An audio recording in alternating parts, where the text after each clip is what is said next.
Now, Israel may have some beautiful beaches, but it also has its fair share of dirty ones. And the World Wildlife Fund said that Tel Aviv has the third highest amount of plastic waste washing up on its shores among all the Mediterranean beaches. And in fact, Tel Aviv alone amasses some 21 kilos per kilometer of waste per day. For starters, though, the good news is that it could be worse.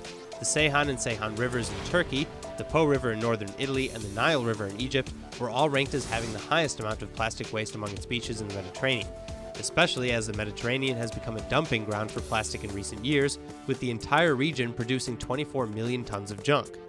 Further, the biggest culprit behind the waste is disposable plastic items, and all this plastic is bad news for the marine wildlife who ingest the particles and often suffocate. This waste is also costly. The tourism and fishing industries lose up to 680 million euros a year due to the widespread pollution, and sometimes the effects of this pollution are impossible to ignore.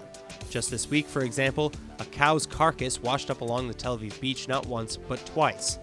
This as sometimes ships importing livestock for slaughter throw the sick animals overboard, which explains the horrifying sights. But that brings us to the second piece of good news. There's still something we can do about it, and that's where we can look to national leaders like Eilat and Herzliya, two cities attempting to enact measures to curb such pollutions.